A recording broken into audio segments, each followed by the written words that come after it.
팬클럽에 오신 그 창단식에 오신 분들에게 여러분님 어서 오세요. 여러분들 먼 길 오셨습니다. 귀한 시간 감사합니다. 여러분들 감사합니다.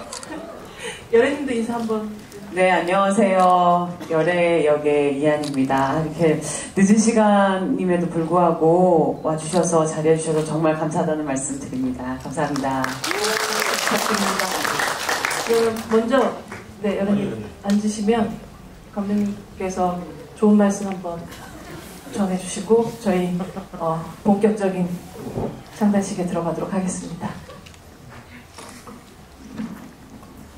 자, 지금 읽을까요? 네. 자, 마음속으로 떼창해 주시길 바랍니다. 마음속으로. 태양은 수천만 년 뜨거운 불을 뿜어내지만 결코 조금도 식지 아니하고, 바다는 난파선에 목숨을 잃은 인간들의 수많은 애절하고 슬픈 사연을 모두 담고 있지만 지금껏 묵묵히 한마디 말이 없다. 대나무는 1년 동안에 다 자라 속을 다 비우지만 결코 휘거나 부러지지 아니한다. 이렇듯 사람들에게도 누구나 그 사람만이 가지고 있는 특별히 아름다운 개성이 있습니다. 한 번 맺은 인연은 소중히 여기기 때문에 슬플 때나 기쁠 때나 한결같은 마음으로 묵묵히 곁을 지키고 변함없이 평생을 함께 걸어가는 사람. 내가 힘들고 외로울 때 생각만 해도 가슴이 따뜻해지고 깊은 위로가 되며 기쁨이 되는 사람. 그런 마음을 서로 나누는 아름다운 사람들이 내 곁에 있어서 나는 행복합니다. 이 글은 펌글의 발췌본입니다. 감사합니다, 여러분들. 어서오세요, 어서오세요. 어떻게 반응을 해야 될지. 사실 한 2시간 정도 거의 트레이닝이 되신 분들임에도 불구하고 매우 당황하는 느낌 같은 것들을 받게 되네요. 저는 매일 촬영할 때마다 그렇다고 생각하시면 돼요. 저는 사실 이 영화를 조금 늦게 어제 보게 됐었는데 되게 오랜만에 진짜 존나 웃었습니다. 존나 행복하다 이런 생각을 했었어요. 극장에서 이렇게 행복할 수 있다니 라는 생각을 하면서 더 많은 관객분들하고 이 행복을 좀 나눠보고 싶다는 생각에서 또 이렇게 함께 하게 됐습니다. 굉장히 수많은 카톡에 보통 좋은 글들이 오는데 오늘 또 이 문장도 있지만 네. 그 어떤 덕에 대한 양덕과 음덕에 대한 그 글을 선택하셨던 어떤 이유가 있으신가요? 저희 자기께서 매일 글을 보내주세요. 가까이 조금만. 네, 저희 같이 여행을 가도 바로 옆에 계신데도 옆에 있는데도 선물이 와요. 그게 되게 신기한 거예요. 이렇게 대화하고 있는데 언제 보내셨지? 정말 저희 장인어른은 정말 펌글의 장인이세요. 매일. 그리고 같은 글을 지금까지 보내신 적이 없어요. 우리 저희 농담하다 보면 이렇게 재밌는 그 밈 같은 거 보내다 보면은 되게 같은 거 보낼 때가 있잖아요. 근데 절대 같은 걸 한 번도 보내신 적이 없어요. 근데 특히나 이 글이 보면 이제 양덕과 음덕에 대한 이야기를 담고 있잖아요. 네네. 근데 그걸 진짜 덕질로서 인생 망친 애한테 그걸 보내고 있다는 사실이 네네. 굉장히 좀 말장난 같다는 생각도 좀 들기도 하면서 감독님 그냥 이걸 고르시지 않았겠구나 라는 생각 들었는데요. 그러니까 이게 솔직히 그렇잖아요. 조나단이라는 사람이 참 그런 게 뭔가 이렇게 목숨을 구해준 사람인데 되게 큰 선물을 할 수 있는데도 불구하고 이 사람은 자기가 믿는 그 말이 더 중요한 사람. 어떻게 보면 조나단의 캐릭터를 구축하는 그 장치 중에 하나라고 저는 생각을 했거든요. 제가 지금 딴 얘기하고 있는 거 아니죠? 근데 제가 또 그때 현장에서 감독님 말씀하시기를 양덕은 이제 보여지는 덕이고 음덕은 보이지 않는 덕이다. 근데 사실 범우라는 캐릭터가 굉장히 중요한 메시지를 담고 있다고 생각해요. 이 영화 안에서. 근데 그 범우가 타조에게 지나가듯 이렇게 보이지 않는 선행을 했을 때 결국 마지막에 되게 판타지적으로 타조가 그쵸. 조금 황당할 수 있지만 타조가 그 모든 것을 일망타진하잖아요. 근데 그런 게 이제 음덕에 베풀었던 음덕이 보여지지 않는 덕이 쌓여서 그렇게 되는 거다 이런 얘기를 하신 적이 있는데 꼭 인터뷰만 하면 이렇게 다른 얘기를 중요한 얘기 쏙 빼놓고 이게 뭐 감독님의 매력이죠? 네네 그럼요. 관세음보살이네요 정말. 엔딩 크레딧에 펑글 작자 미상이라고 꼭 이렇게 써놨던 이유가 그게 어떤 살인의 추억처럼 꼭 이 사람 찾고 싶다라는 어떤 그런 것도 있고요. 그리고 그분에 대한 감사함. 그분에 대한 감사함. 저희가 그리고 찾으려고 했어요. 진짜요? 네, 저희 제작부가 찾으려고 했는데 끝내는 찾지 못했어요. 어디선가 보고 계실 거고 네. 언젠간 나타나실 거고. 네, 그렇죠. 그래서 소송하실 수 있으니까 미리 우리 찾았다는 거를 또 보여드리기 위해서. 오늘 사실 이 자리는 열애발의 팬클럽 사기 상단식인 만큼 사실 오늘은 지금 열애를 연기한 이한희 배우에 대한 어떤 우리의 덕심을 조금 더 확인할 수 있는 그런 시간을 좀 가져보도록 하겠습니다. 사실 저는 이 영화를 보면서 그런 생각을 했어요. 이한이라는 배우에 대한 이토록 적절한 사용 설명서를 처음으로 보여준 감독 같다는 생각을 했었던 것 같아요. 물론 이제 아마 감독님 지금까지 이한이라는 배우를 보면서 다른 감독이 이한이라는 배우와 함께 작업을 하면서 이 사용 방법은 난 좀 마음에 안 드는 것 같아 라든지 혹은 나라면 이한이 이렇게 쓰겠다 이런 마음 그리고 결국 같이 작품을 끝낸 후에 이한이 사용 후기가 어떠신지가 좀 궁금합니다. 저는 다른 영화 얘기했다가는 욕먹을 것 같고요. 그런가요? 그렇죠? 네. 감독님들이 또 여기 또 감독님들 계실 수도 있어요. 그러니까 이한희 씨는 그냥 쉽게 얘기해서 쭉 얘기할게요. 네. 일단 사랑스럽고 그리고 성실하고 책임감 있고 그 다음에 배려 있고 그리고 제일 중요한 게 편견이 없어요. 사람들 다 챙겨주고 한 명 한 명씩 다 챙겨주고 그 다음에 사람에 대한 편견이 없는 사람이에요. 저는 그게 제일 너무 존경스러워요. 그리고 항상 베풀고 완벽해요. 완벽한 사람이에요. 사실 제가 이제 처음에 그 말씀 드렸었던 거에 또 어떤 당연히 그런 보이지 않는 어떤 덕들 같은 것들도 다 가지고 엄청난 분이에요. 보이는 어떤 양덕으로 치자면 제가 생각할 때 이제 이한희 배우는 정말 아름다운 배우인데 실제로 그 아름다움을 이 영화에서 마음껏 저희가 즐길 수 있게끔 만들어줬던 것 같다는 생각을 했어요. 그 어떤 영화보다 굉장히 이한희 배우라는 사람이 저렇게 아름다운 사람이었구나라는 걸 다시 한번 좀 느끼기도 했고 사실 조금 그런 생각 들었어요. 오히려 현실적인 세팅 위에서 이한희 배우가 연기를 할 때보다 약간은 과장된 이 세계 속으로 들어왔을 때 훨씬 더 현실적인 느낌이 들었다.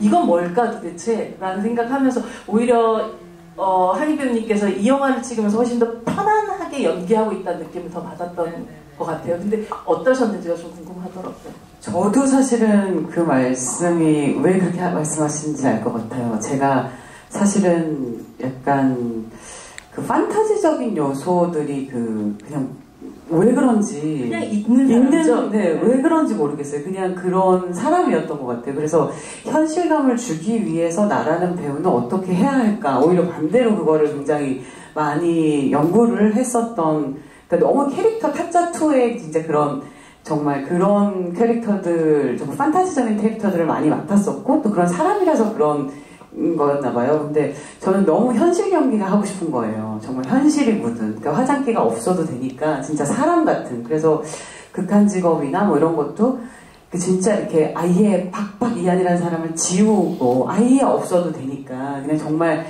형사, 여형사도 아니고 그냥 형사. 그냥 항상 잠복 근무하는 형사. 그 생각을 참 많이 했었거든요. 그래서 한 5분 안에 그 헤어 메이크업을 다 뚝딱 했었던 것 같아요. 그래서 최대한 그런 기운들, 판타지적인 어떤 그런 요소들을 다 지워내리라 하는 마음으로 정말 열심히 막 침묵도 사실 저한테 그런 연장선상이었었어요. 그래서 막 파내다가 이제는 조금 그런 현실적인 얼굴이 좀 묻으면서 또 감독님을 또 다시 만나게 된 것 같아요. 그러면서 이제 또 판타지적인 요소를 가진 동화 속 안에 있는 어떤 캐릭터를 만났을 때 또 그 현실감이 묻은 이한이가 또 이렇게 연기를 하니까 또 저도 이렇게 또 연륜이라는 게 생기는 거구나 그 생각이 들더라고요. 작품을 정말 이게 타고난 천성이라든지 혹은 타고난 아름다움 같은 것들을 이제 죄책감 없이 발산하는 느낌 같은 것들이 좀 들었던 것 같아요. 왜냐하면 이한희 배우는 또 시작 자체를 우리 흔히 말하는 이제 미스 코리아, 그러니까 아름다움을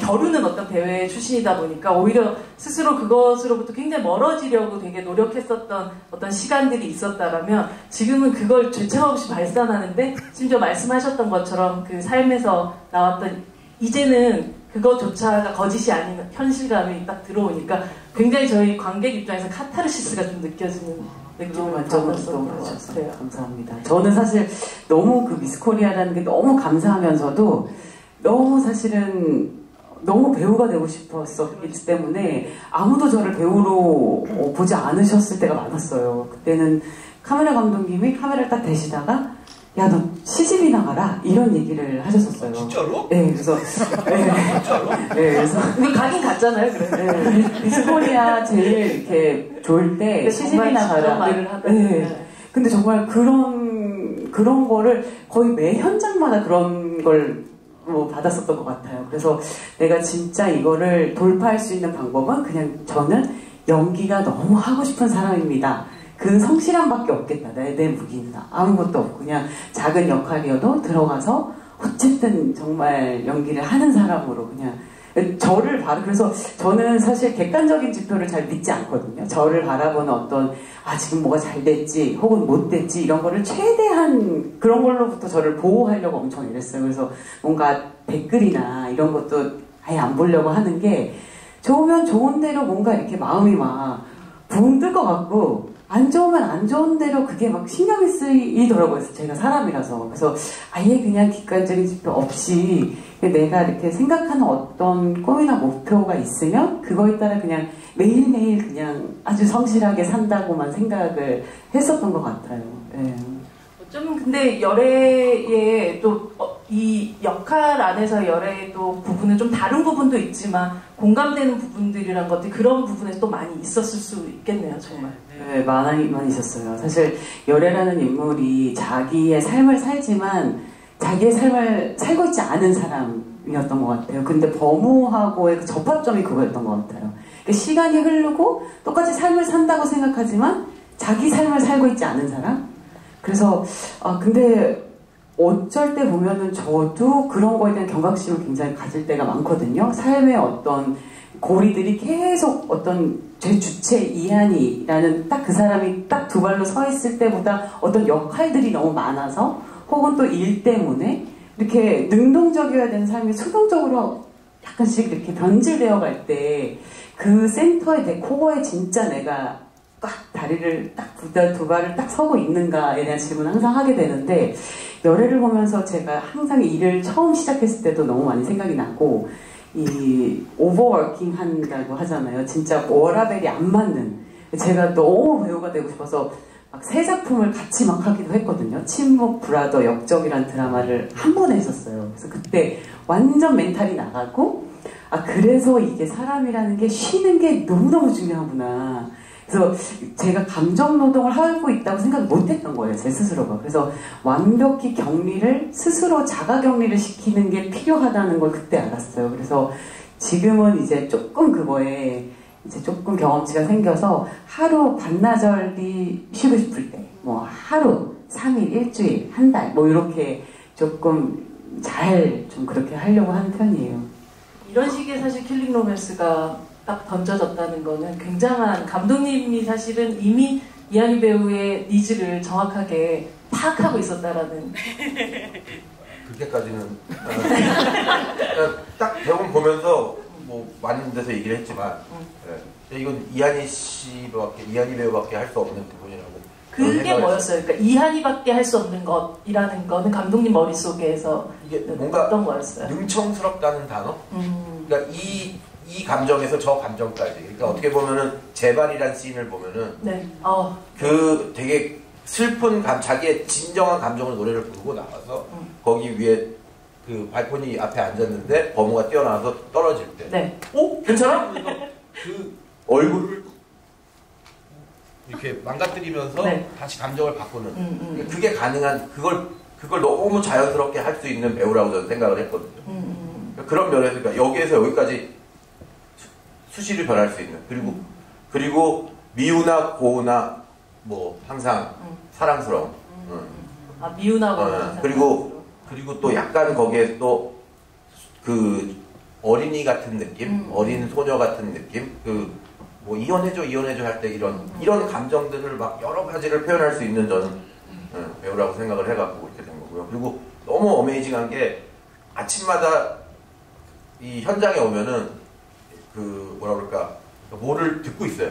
듣고 좋은 말씀 듣고 계신가? 그런 것 같아요. 펌을 그리고 몸을 스트레칭하고 그리고 네.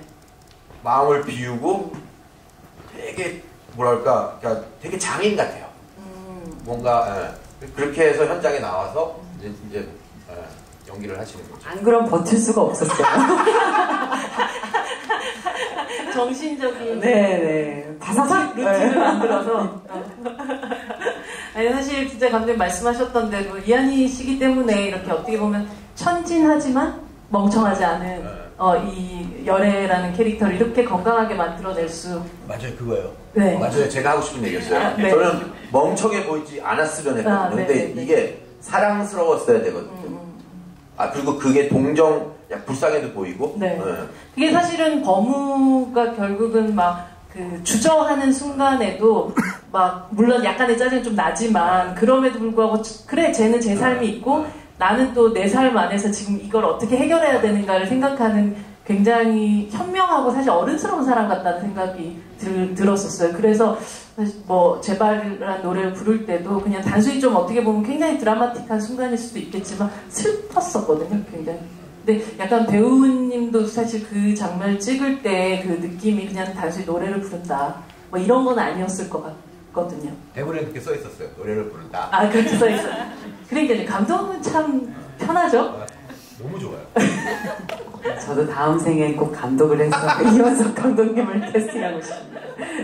근데 진짜 열애라는 캐릭터가 이게 장르가 굉장히 무색할 만큼 저에게는 그러니까 코미디를 하셨네요 이렇게 물어보시는 분들이 많은데 그렇네요 이렇게 답을 하게 되더라고요. 왜냐면 코미디라고 해서 제가 좀 뭔가 다르다고 생각을 잘 안 하는 것 같아요. 특히나 또 열애 같은 경우에는 어떤 부분에 있어서 굉장히 레이어가 조금 격차가 되게 스펙트럼이 엄청 컸었어요. 그래서 정말 낮은 음기의 에너지부터 양기 에너지를 모두 다 오갔어야 됐기 때문에 진짜 이렇게 완전 처절하게 한 씬으로 그 제발이라는 한 장면으로 어쩌면 한 장면만 기억하시는 분들께 열애가 어떤 삶을 살고 있는지 그 7년이 이 여자에게 열애에게 어떤 삶이었는지를 보여줘야 되는 씬이었기 때문에 아주 깊게 들어가려고 생각을 했었고 사실은 그 귤 맞는 장면도 원래는 오렌지였어요. 네. 그것도 타격감이 좀 더. 네. 타격감이 진짜 다르죠. 근데 원래는 오렌지 설정이고 대본에도 오렌지였는데 이게 다들 너무 세다. 네, 보시는 분들을 불편하게 하지 말자. 그래서 그거에 대한 설왕설래가 굉장히 많았고 찍으면서도 이제 더 사실 많이 간 분량들이 많은데 많이 걷어낸 거예요. 그래서 사실 많이 저는 캐릭터 영화라고 생각을 겉으로 보기에는 그럴 수 있는데 저는 사실은 그냥 진정성 있는 영화라고 생각하고 연기를 했었던 것 같아요. 사실 영화 속의 영화인 낯선 자들을 찍을 때 열애가 뭐 이걸 하고 있을 때도 그 현장 사람들이나 뭐 열애 스스로도 이게 그 대사가 그렇게 밈이 되고 우스워질 거라고는 상상도 못하면서 찍었을 거 아니에요. 굉장히 모든 사람들이 진지했을 테니까 현장이라는 것은. 혹시 이 영화를 찍으시면서도 우리만 이 현장에서 이렇게 재밌는 건가? 혹시 이런 어떤 우리의 웃음이나 우리의 지금 온도가 관객들에게 이만큼 전달될 수 있을까? 스스로 의심하거나 혹은 걱정했던 어떤 순간들 같은 건 없으셨어요? 매 순간. 그게 코미디가 너무 어렵고 무서운 것 같아요. 정말 극한직업 얘기를 자꾸 하게 되는 게 제가 그렇게까지 던져본 제가 꿈을 어떤 꿈을 꿨냐면 이렇게 항상 절벽에서 뚝 떨어지는 꿈. 요래 같은 꿈이네요. 네, 네, 그때 뚝 떨어졌는데 어떨 때는 이 네트라고 하죠. 그런 게 있었을 때도 있고 없을 때도 있고. 그러니까 그런 꿈을 계속 꿨었던 거예요. 그래서 이게 이 코미디가 정말 우리끼리만 이러면 어떡하지? 라는 생각이 굉장히 불안할 때가 많아요. 그리고 극한직업 때 특히나 이게 웃긴 얘기도 한두 번 해야 웃기지 연습을 너무 했어요. 그때는 50번 100번 하니까 하나도 안 웃기는 거예요. 합이 그냥 딱딱딱 딱딱딱 하니까 하나도 안 웃기는데 왜 어떡하지? 아무도 안 웃을 거야. 막 이런 생각을 하면서 굉장히 그 불안함이 있었는데 이 열애를 찍을 때도 사실은 와 이게 진짜 우리끼리의 이런 합의나 이런 것들이 뚫고 나와야 되는데 어쩔 때는 코미디를 아주 아껴서 그 웃는 포인트를 관객이 가져가실 수 있게 작업자는 최대한 아껴야 될 때도 있고 그 타이밍을 조금 더 비틀어야 될 때도 있고 막 너무나 어려운 작업인 거예요 코미디가. 그래서 와 이 대사를 어떻게 하지? 차라리 타조를 사줘 뭐 새나 먹게 뭐 이것도 와 이걸 어떻게 약간 시니컬하게 들릴까? 톤을 이렇게 하면 조금 더 재밌는 톤으로 해볼까? 뭐 이 생각을 정말 많이 적어도 한 30개에서 50개 정도의 톤을 가지고 이렇게 고민을 하는 것 같아요. 한 그 대사 아주 진짜 그런 대사는. 그래서 와 이게 피가 바짝바짝 나요. 사실은 코미디라는 장르 자체가 저한테는 사실은 막 굉장히 그런데 그럼에도 불구하고 누군가를 이렇게 웃게 만들 수 있다는 장르는 굉장히 매력적인 장르임에는 틀림없는 것 같아요. 여러분도 엄청 웃으셨었죠? 아, 저도 보면서 네, 좀 자제하려고 되게 노력했었던 것 같아요. 근데 나중에 막 식혜가 흐르는 순간에 더 이상 이제 식혜가 끓네? 그때부터는 약간 자제가 안 되고 그때부터 나왔던 것 같아요. 그때가 사실은 모두가 그 씬을 어떻게 보실까 너무 궁금한 씬이 그 훅식후풍이에요. 그 진짜 오정세 씨가 딱 등장하면서부터 정말 너무 좋은 배우시잖아요. 오정세 씨도 뭐 다들 아시겠지만 남자 서영 설명서로 또 같이 그 캐릭터를 또 그대로 또 가져오셨기 때문에 그래도 실제로 이어서 생각을 하신 거죠. 이승재 씨의 10년을 저희가 정세 씨랑 한번 얘기한 적이 있었거든요. 그는 어떻게 됐을까? 이승재 살아 계시는 거죠? 네, 살아 있는데 이제 어딘가에서 이제 해외에서 어떤 또 사업을 하고 있을 거라 우리는 또 그렇게 생각을 하고 있었거든요. 그러다가 그러니까 원래는 남자 사용 설명서 보셨어요? 네. 거기 제일 마지막 장면에 이게 사람들이 오해가 많은데 이시영 씨가 원래 상을 받으러 가는 씬이에요. 이게 오해를 했어요 사람들이. 이게 막 신데렐라가 되는 영화로 오해를 하셨는데 이게 저희 예산이 없어갖고 원래 깐느 무슨 광고제에서 1등 해갖고 승재가 따라가는 그거였는데 깐느 갈 돈이 없었고 그래서 찍다 보니까 그게 오해를 나눴는데 그래서 이시영 씨한테 엎혀서 살다가 자기 사업하겠다고 여러 개 하다가 말아드시고 마지막으로 한 사업이 극열지옥이다. 우리 저희는 그렇게 했어요. 그리고 나서 해외로 돕겠다. 그러니까 저희의 이승재 씨 다시 돌아오실 거예요. 나름 개연성이 아주 빼곡히 있으세요. 이원석 월드 유니버스가 있는 그런 거죠. 예, 언젠가는 다 모든 퍼즐이 맞춰질 거라고 저는 믿어 의심치 않습니다. 근데 사실 이 조나단 나도 그렇고 뭐 열애나 버무의 이 이름에 장명의 어떤 뜻 같은 것들이 있으세요? 이게 보면 뭐 랄라테인 같은 경우도 보면 이렇게 꽐라랑 이렇게 글자를 쓰면 되게 비슷하기도 하고 뭐 이런. 저희 때 써니텐 저도 광고 출신이라서 광고 그때 이제 그 시대 때 유행했던 그런 음료 써니텐 광고 그리고 뭐 꽐라는 뭐 제가 너무 좋아하는 단어고 저 회사 이름이 하우스 오브 꽐라예요. 네. 주로 되시는 형태가 그렇진 않아요. 그렇지 않지만 그 단어가 너무 좋아요. 한국 되게 이국적이잖아요. 꽐라. 그리고 되게 꽐라 하면 되게 시원하잖아요. 그래서 꽐라라는 단어를 되게 좋아하고 그리고 뭐 조나단은 되게 뭔가 귀족 느낌? 조나단이 귀족 느낌. 귀족 느낌. 약간 영국 귀족 같은 조나단. 그래서 되게 그러니까 조나단의 과거가 되게 미스테리거든요. 그분이 어떻게 왔는지 뭐 용병 출신이다 뭐 그런 얘기도 있고 거기서 꽐라섬에 와갖고 그 밥을 전쟁터에서 만나서 그 밥과 꽐라섬에 와갖고 거기에서 이제 태권도장을 하면서 밥과는 굉장히 오래된 사이셨죠. 그쵸. 그냥 그러니까 고용인이 본인이 아니거든요. 밥을 목숨을 구해주고 모여갖고 둘이 그런 관계가 됐고 태권도 도장을 운영하다가 이제 돈을 벌게 돼갖고 빨라섬 이제 거기서 또 이제 땅에서 다이아몬드가 발견됐다는 또 전설이 있어요. 그래갖고 세계 부자 뭐 어딜 가든 리조트가 다 있고 그런 사람. 거기서 제일 긴 차, 거기가 도로가 되게 짧은 섬인데 차가 이렇게 턴을 못할 정도로 허리가 기니까요. 그쵸, 허리가 긴 차. 턴을 못해요. 그래서 이렇게 기차같이 앞뒤로밖에 못 가는데 빨라섬. 근데 그런 섬 5개가 연결돼 있어요.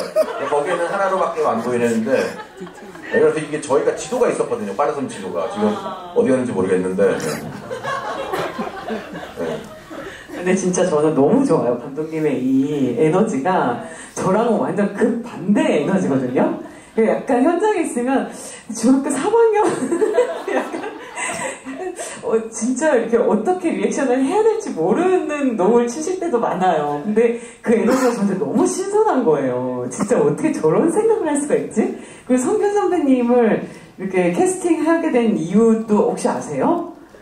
그 아저씨, 나의 아저씨, 그게 굉장한 히트작이잖아요. 근데 그때는 못 보셨다가 조금 지나서 보시게 됐나봐요. 근데 그 중간에 나오는 이가탄 광고, 이성균 배우님이 이가탄 광고를 하셨었거든요. 근데 너무 나의 아저씨의 그 배우님의 캐릭터와 이가탄 하는 그 너무나 격차가 큰 것에 너무 매료되셔서 저거다, 저게 조나단이다 라고 생각하셨다는 거예요. 그래서 아니 어떤 포인트일까 이분의 머릿속의 내구조는. 그보다 더 했던 게 이가탄 포스터가 있어요. 찾아보신 거 있어요. 이가탄 포스터 이러고 있는 거. 근데 CD를 잘못해갖고 얼굴이 너무 시커매. 야구에서 그걸 보고 와서 박동훈 부장을 보려고 그러면 전혀 매치가 안 되는 거야. 저분이 갑자기 막 이가탄 꺼내갖고 누구한테 선물할 것 같고. 하여간 참 재밌는, 되게 스펙트럼이 넓은, 근데 뭔가 숨기고 있는 사람 같은 느낌? 그래서 되게 실제로 진짜 그러시거든요. 성균 배우님이. 정말 재밌는 사람이에요. 네, 정말 재밌으시고 호탕하시고 본인은 조나단이랑 너무 거리가 멀다. 이번 연기는 뭐 자기가 완전히 다른 그걸로 갔다고 말씀하시는데 제가 페이스북 친구인데 하루는 그렇게 올리시더라고요. 조문 오는 마음으로 오셨으면 좋겠다. 이 영화를 보러라고 해서. 근데 그거 감독님 하신 말씀이라고 하던 아닌가요? 아니에요. 성균 씨가 먼저 하신 말씀인데. 이민 가자. 이민 가자. 항상 저희가 그 촬영장에서 매일 만나면 우리 어디로 이민 가야 될까 그 생각을 했었거든요. 이 영화가 나오는 순간 우리는 이민 가야 된다. 근데 저희는 지금 사랑을 받고 있어서 여러분들의 사랑을 받고 있어서 감사합니다 여러분들. 감사합니다 여러분들. 열애발에 말고도 팬클럽 이름 후보가 있었어요? 존나발에도 있어요 지금. 존나발에도 무난한 거잖아요. 네, 최근에 이제 생겨갖고 네네. 여러분들이 저한테 그거 주세요 메시지를. 엄청 지금 DM을 많이 받고 계신다고. 존나발에는 창단 안 하냐고. 존나발에가 열애이즘을 부르는 거를 듣고 싶다. 그런 분들도 많으시고. 정말 컬트가 될 가능성이 있네요. 저는 솔직히 로키오로 픽처쇼처럼 아주. 어떻게 아셨어요? 저는 그러니까 영화를 몰랐을 때 미국에서 우연히 어떤 극장을 동네에 있는 극장이었는데 베벌리 시네마, 지금은 저기가 사셨어요. 그 타렌티노 감독님이 그 극장을 사셨는데 원래 그 극장이 예술 극장이었는데 2주에 한 번씩 핫팬츠를 입은 남자들이 망사 스타킹 신고 거기 서 있는 거예요. 그리고 좀 뭐 하는 데인가 했는데 거기 가서 그래서 하루 가서 봤는데 로키 호러 피처스쇼 싱얼롱 그런 거예요. 2주마다 사람들이 가득한 거예요. 우리 영화도 언젠가 저렇게 됐으면 좋겠다 라는 생각에 저희가 솔직히 이걸 시작을 한 거예요. 열애발에 존나발에 함께 다 모여가지고 어떤 옷을 입고 그게 되게 좋네요. 열애발에 존나발에 네, 라임이 있는데. 아니 근데 존나 캐릭터가 너무 캐릭터여가지고 이거는 진짜 너무 한 번 사장시키기가 너무 아깝다. 그 얘기 정말 많이 했어요. 그래서 부캐로 좀 활동을 했으면 진짜 그 얘기를 저 심각하게 얘기 많이 해요. 유튜브를 오빠 만들었지. 네, 진짜로 존나 채널을 만들어서 우리가 자인조로 좀 뭐 이렇게 전국 노래자랑 같은 데도 나가고 홍보도 그런 식으로 하면 어떨까 뭐 이런 생각을 했거든요. 그래서 미스터 트로트 앨범 내 국가가 부른다 뭐 이런 데 나가시고. 네. 너무 아까운 캐릭터예요, 조나단. 휴게소에서 콘서트하고. 아니 근데 이호석 감독님의 어떤 이 세계관과 존나발의 뭐 열애발에 다 모여가지고 시리즈를 만드시는 것도 괜찮지 않나요? 아니, TV 시리즈. 이 영화 홀로 투자가 안 될 것 같아요. 정말로. 진심이에요. 여러분들 도와주세요. 이 영화 속에 나오는 뭐 옷이라든지 미술도 굉장히 강렬 했었는데 열애하고 조나단 처음 만나는 날에 입은 옷은 일부러 색깔을 좀 맞추신 건가요? 태권도복과 이 옷이? 뭔가 아일랜드 이국적인 느낌? 그리고 약간 저는 60년대 70년대 그 스타일을 되게 좋아하거든요. 그래서 그때 스타일에 맞춰서 뭔가 비치 느낌과 처음에 이분이 왔을 때는 되게 갖춰져 있는 느낌에서 이제 그 몇 초 사이에 세월이 흐른 거예요. 저희가 설명을 못했 자막이 전 하나 넣을 걸 그랬는데 갑자기 노래를 해버리는 바람에 그쵸. 자막 넣을 타이밍이 없었는데 그게 이제 한 몇 주 흘러갔고 이제 둘이 사랑에 빠지기 시작하면서 뭔가 다 편한 느낌? 되게 디테일한 영화라니까요. 그러니까 두번 세 번 보시면 훨씬 더 보이는 게 더 많기 때문에 진짜 로케오로 픽처쇼처럼 저희 와이프가 처음에 이 영화 보고 네. 너무 창피하다고 그 다음날 와이프랑 애랑 싸웠어요. 근데 다시 본 거예요. 이번에 성당 자매님들이랑. 네. 근데 너무 재밌었다고. 그땐 몰랐었다고.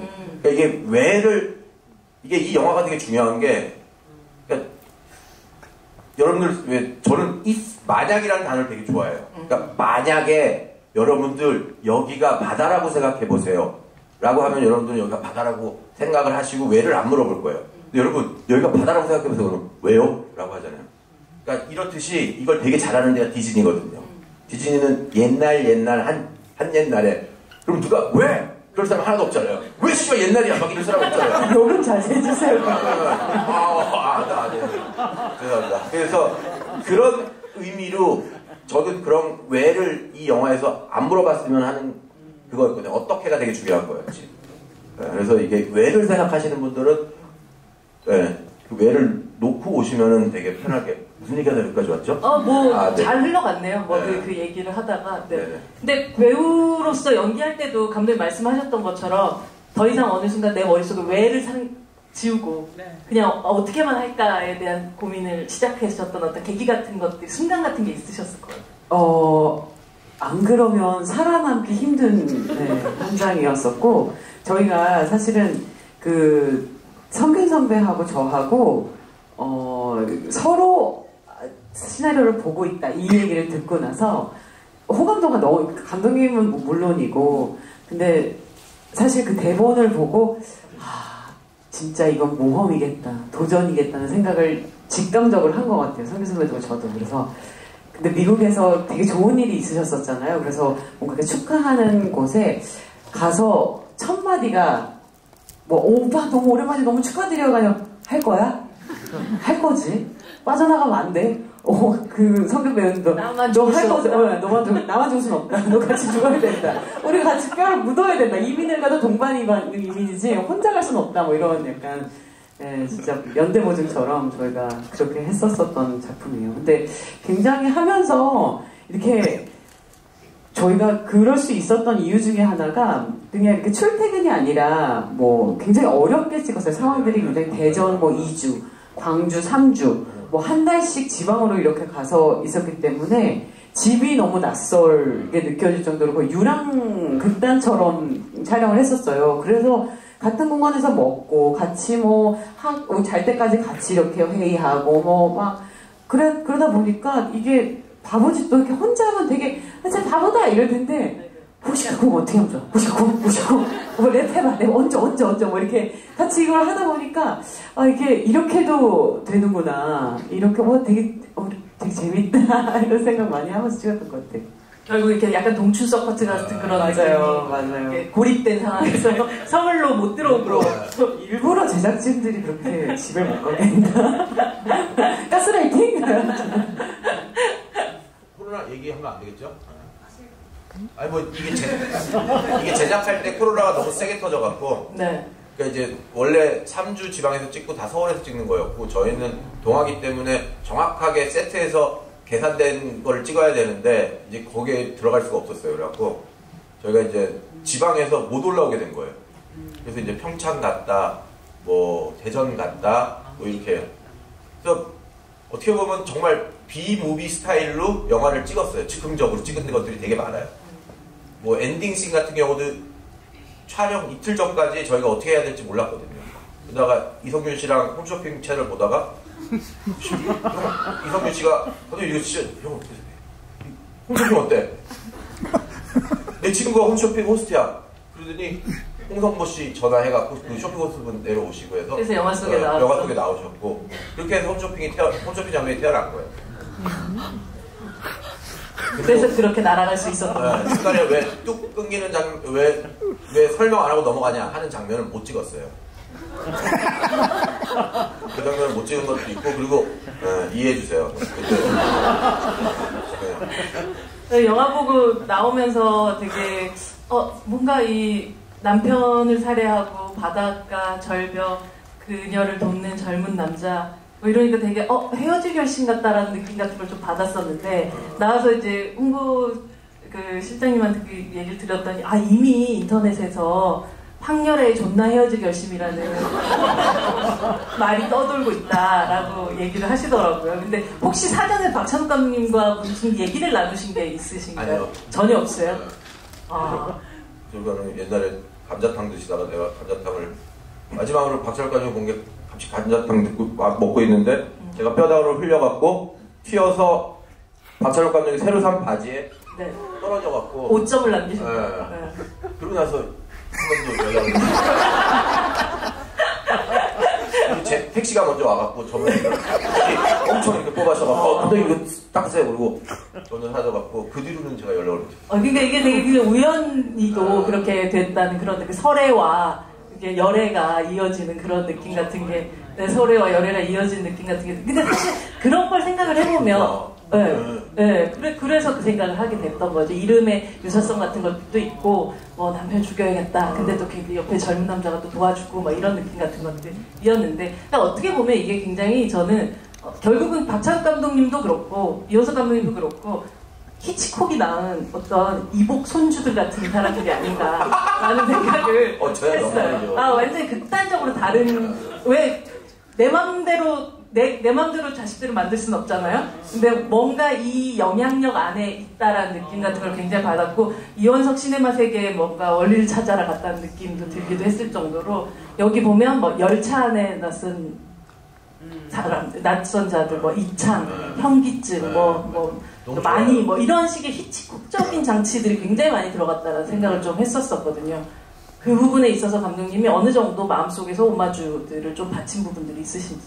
그러니까 뭐 만환경을 가지고 본다라는 거는 뭐 너무나도 유명한 리얼윈도 이창. 저희 제작사 이름도 이창이에요. 또 그런 것도 있었어요. 사장님이 넣어라. 이창이니까. 그래서 좀 홍보 좀 해주세요. 진실만을 말씀하셔야지요. 강영분들 믿으시잖아요. 큰일 나요. 영상 가고 싶으세요? 그런 것도 있었다니까. 군대가 이 정도 해야 안 하세요. 그리고 또 뭐 많았죠 영화들. 제가 히치콕도 너무 좋아하고 제가 이제 낯선 자들. 네, 열차에. 열차 안에 낯선 자들. 열차 안에 낯선 그래서 여기서 낯선 자들을 이제 결국은 이 땅을 떠나게 만드는 그런 작품이 됐잖아요. 그래서 뭔가 다 유사성들이 조금 있으셨던 거죠. 네네. 그리고 그 낯선 자들을 또 제가 좋아하는 60년대 70년대 B무비의 또 최고인 바바렐라라는 그냥 스타트랙 그 TV 시리즈 그래서 합쳐서 이게 그래서 이제 저 낯선 자들이라는 그 영화가 태어난 거고요. 전 저걸 진짜 찍고 싶어요. 낯선 자들은 투자를 해줄진 않을지 모르겠지만 이한희 배우 그 대사 한번. 지금 내가 안 가면 대한민국 곧 대재앙이 몰래침할 거예요. 그럼 박수 한번. 영화 속에서 뭐 물론 우리는 뮤지컬에서 뭐 금발이 노무나 시카고나 뭐 정말 정통 뮤지컬을 하시는 그 모습들 많이 보기도 했지만 이 영화 속에서의 또 춤과 노래는 또 어떻게 달라야 하고 또 어떻게 소화해야 할까 뭐 이런 고민들이 또 굉장히 많으셨을 것 같고 뭐 여러분들도 아시겠지만 모니카 씨가 또 함께 또 안무에 참여를 하시기도 했는데 이 약간 뭐 모든 씬들을 다 얘기할 수는 없을 것 같고 재발을 할 때나 뭐 아니면 그 마지막에 그 절벽 위에서라든지 그 씬에 대해서 어떻게 연기하셨는지 조금 얘기 좀 들어보시죠. 사실 현장 녹음은 아니었죠. 현장 녹음이 네. 제발이 현장 녹음으로 정말 제발 현장 녹음을 해달라고 제가 정말 많이 그랬었는데 그게 이렇게 카메라가 같이 무빙을 하다 보니까 발자국 소리가 들어간 거예요. 그래서 너무 미안하다. 녹음실에 와서 이건 다시 녹음을 해야겠다 하고 정말 녹음을 감정선을 최대치로 해서 녹음을 하긴 했어요. 근데 들어보니까 이게 현장감이라는 게 현장에서 그 완전히 그 세트 안에서 그 감정대로 그 옷을 입고 완전히 들어가서 한 거랑 그냥 녹음실에서 혼자 상상으로 한 거랑은 이게 마력이 다른 거예요. 그래서 이거 진짜 너무 안타깝다. 관객분들한테 진짜 진짜 이걸 들려드리고 싶은데라고 생각을 했었는데 그거를 그 기사님이 다 그 나중에 발자국 소리를 다 지워주셨어요. 그래서 그걸 현장 편집본 그대로 넣을 수 있게 해주셔가지고 네. 너무 달라요. 그러니까 너무 근데 실제로 우리가 들리는 뒤에는 굉장히 매끄럽게 들리니까 그럴 거라고 생각 못했었는데 너무 진짜 다행이에요. 너무 다행이에요. 그러니까 이게 참 그때 제가 그 입을 보고 제가 싱크로를 맞춰서 하는 거랑 그냥 제가 호흡이 다르죠. 이게 어떻게 할 수가 없는 거예요. 제가 저를 또 모방하면서 해야 되는 거랑은 너무 달랐었어가지고.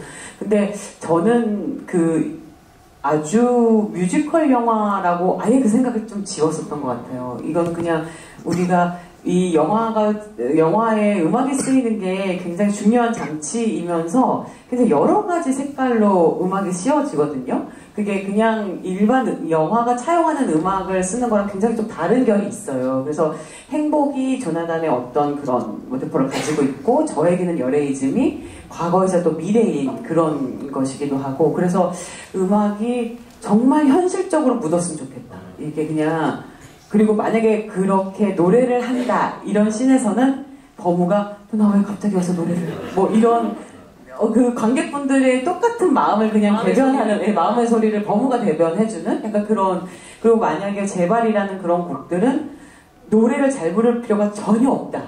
잘 부를 필요가 전혀 없을 뿐더러 잘 부르면 이 곡은 이 색깔 자체가 완전히 어우러진다고 생각했기 때문에 그냥 완전히 현실 그냥 대사 제발 부탁이야.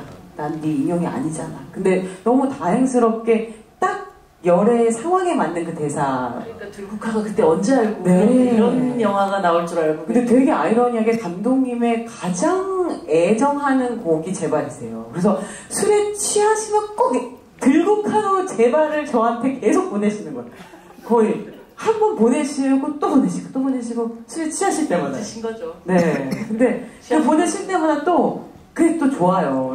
그리고 감독님이 술 취하시고 그거 보내시면 오늘 그날 내 취하셨구나, 꽐라 되셨구나 이 생각을 하면서 근데 잠시 꽐라성 다 계신 거죠? 네네네. 나만의 꽐라성. 네네. 근데 너무너무 좋아요. 그리고 이게 참 감독님이 그러니까 감독님의 색깔이 정말 많이 들어간 영화예요, 사실은. 감독님이 제발을 좋아하신다는 것도 되게 사실 약간 의외의 포인트이긴 하거든요, 저한테는. 저는 중학교 때부터 이제 중학교 때부터 이제 미국에 살았는데 거기에 있는 형들 이제 그런 노래를 되게 좋아해서 이제 항상 이제 거기 있는 분들이 듣는 노래를 계속 똑같이 듣다 보니까 그게 저의 최애곡이 돼버렸어요. 솔직히 가사도 아직까지 잘 못 외워요.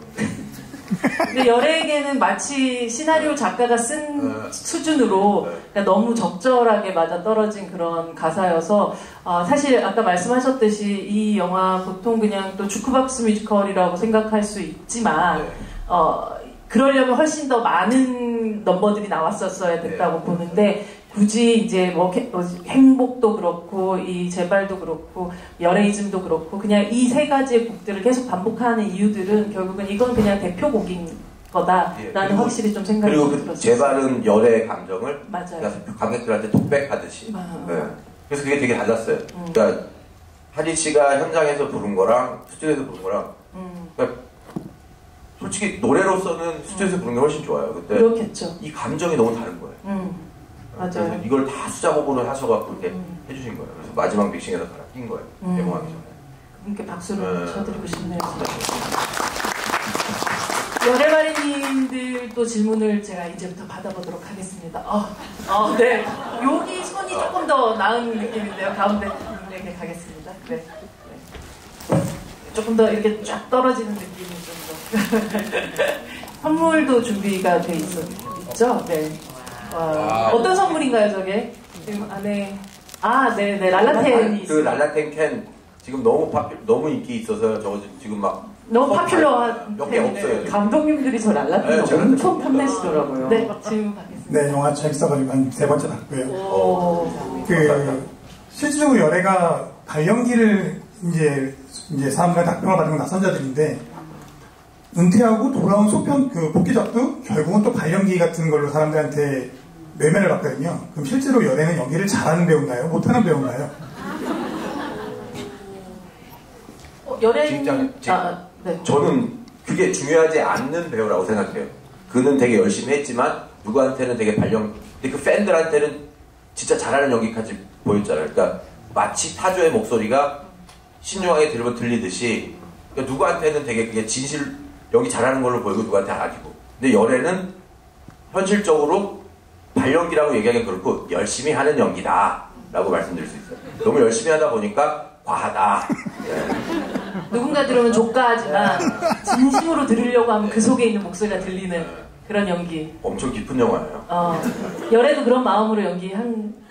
사실은 그 열애의 그 발연기인 것은 뭐 그 전이랑 후랑 비슷할 수 있어요. 근데 저는 사실 주목했던 거는 열애가 그 전의 열애와 완전히 다르게 그거를 받아들인다는 게 전 굉장히 컸었던 것 같아요. 그 전에는 그런 빛과 그림자에 있어서 그림자에 대해서는 어떻게 감당이 안 되는 친구였었던 것 같아요. 근데 이제는 발연기라고 뭐라고 해도 되게 상관이 없는 거예요. 그냥 내가 지금 여기서 연기하고 내가 내 삶을 살 수 있다는 거, 내가 숨을 쉴 수 있다는 것에 그냥 너무 행복한 이렇게 한다는 것 자체가 너무 행복한 마지막 장면이었거든요. 그래서 이제 열애가 진짜 똑같은 상황이어도 그걸 받아들이는 게 완전히 다른 열애로 돌아왔구나. 그 컴백을 또 범우가 보면서 그 모습을 또 응원할 수 있는 거겠구나라는 생각이 들었어요. 그리고 그 연기라는 게 진짜 너무너무 어려웠잖아요. 저도 처음에 막 연기 못한다 그런 얘기 저도 막 들었었거든요. 너무너무 속상해요. 진짜 막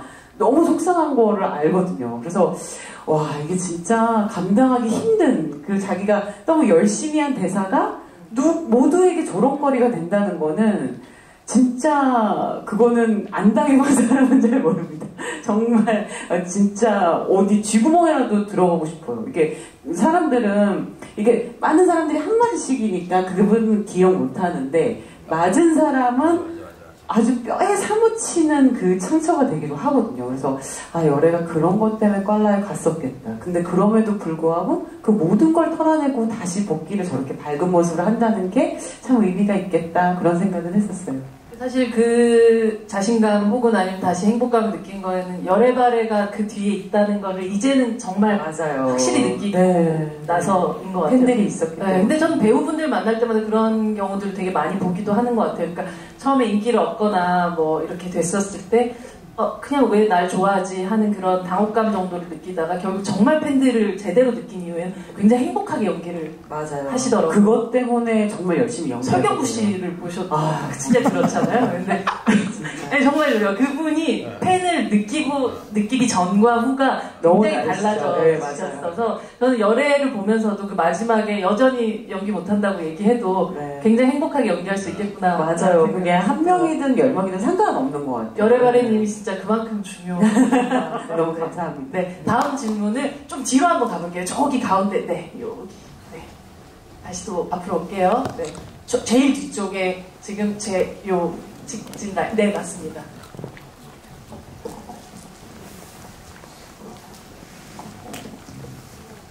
이한희 배우님 사랑합니다. 아이고 감사합니다.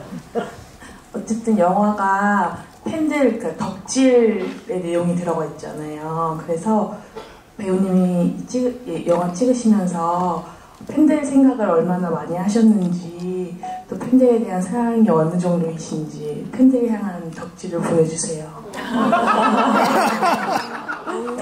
근데 진짜 저는 항상 얘기를 할 때 팬들의 사랑이 부모님 다음 사랑 같다는 생각을 많이 할 때가 많아요. 그러니까 진짜 이유가 왜 나 같은 사람을 그렇게 좋아하고 서포트 해줄까? 다른 정말 좋은 배우들 더 멋있고 진짜 그런 배우들도 많은데 왜 나를 그렇게 좋아해줄까? 진짜 그런 마음이 항상 들거든요. 근데 팬들 때문에 제가 좋은 사람이 되어야지, 좋은 배우가 되어야지, 좋은 작업으로 내가 보답해야지. 내가 팬들이 사실은 원하는 게 뭘까 생각해보면 저한테 이렇게 뭘 원해서가 아닌 거예요. 그냥 다만 좀 건강히 하면서 좋은 작업을 했으면 좋겠는 그런 마음인 거라서 그 마음이 진짜 너무 고맙고, 할 때마다 정말 촬영할 때도 저도 열애처럼 그게 어떤 건지 잘 모를 때가 있었어요. 진짜 이렇게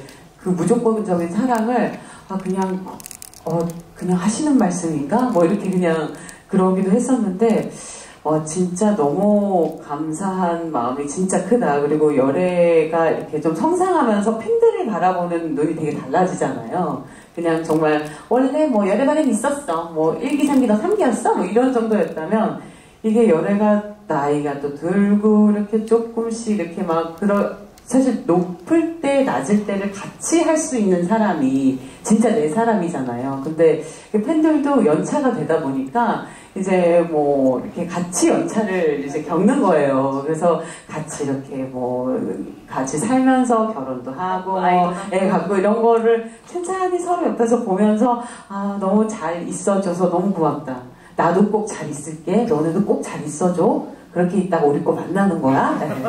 그런 생각을 많이 해요. 그래서 이렇게 개봉을 하고 팬분들을 뵙고 관객분들을 뵙는 게 저한테도 너무 설레이는 일이에요. 사실은 저희한테도 그런 일이 많을 거라고 생각하시면 많지 않거든요. 이렇게 특히나 뭐 드라마 작업을 하면 될 일이 진짜 없어요. 그냥 좋아하셨대, 시청률이 몇 프로였대, 그렇대, 이런 거거든요. 근데 영화는 그나마 이렇게 지브이란 것도 있고 무대 인사를 하면 좀 관객분들이 재밌게 보셨구나, 와주셨네, 이런 걸 이제 눈으로 제가 확인할 수 있는 거죠. 그래서 이런 자리가 배우인 저한테도 너무 영향이 많고 너무 감사한 자리예요, 사실.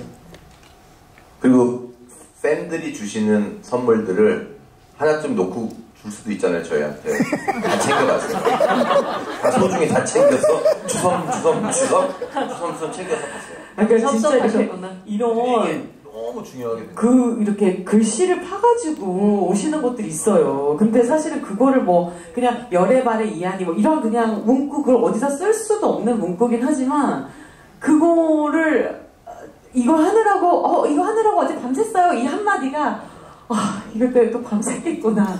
그걸 레터도 이렇게 정말 깨알같은 레터들인데 안 읽어볼 수가 없어요. 그거를 이렇게 썼을 그 정성이 너무, 그리고 보면 너무 행복해지잖아요. 그런 거 보면서. 옆에서 계속 얘기하거든요. 이거 어제 만든 거 아니라고, 돈 주고 산 거라고. 이성균 배우랑 저 계속 그런 드립을 하는데도 네. 다 읽고 눈물 흘리시고 주섬전 다 챙겨가고 하나 놓고 달라고 해도 안 주고 그러세요. 줄 수 없죠. 진심이에요. 네, 감독님도 이제 뭔가 원석발해가 생기면 또 생각이 달라지실 거예요. 아직까지는 또 잘 모르시나 본데. 원래 저 팬클럽이 있었어요. 팬클럽 16명 있었는데 네. 많은 팬클럽 이름이 뭐였어요? 없었어요. 저희들끼리 그래서 상영회도 남자 사연으로 설명회도 명동에서 한번 했었고 했는데 이게 이제 설경규 씨 팬이랑 그 다음에 변성현 감독 팬클럽으로 가버렸어요. 6명 남으셨는데 6명 열심히 제가 밥 사드리고 있어요. 근데 이제 시작입니다. 사실 이제 킬링 로맨스를 통해서 감독님 팬클럽이 아주 많이 또 생겨날 거라고 생각을 합니다. 네, 사실 저희 얘기를 나누다 보니까 너무 시간이 금방 갔는데 저희에게 되게 좀 중요한 어떤 다음 절차가 좀 남아 있거든요. 네네. 바로 감독님께서 직접 준비하신 열애발의 사기 선언문이 있습니다. 그럼 받으셨나요? 네. 자, 여러분들 한번 자리에서 일어나 볼까요?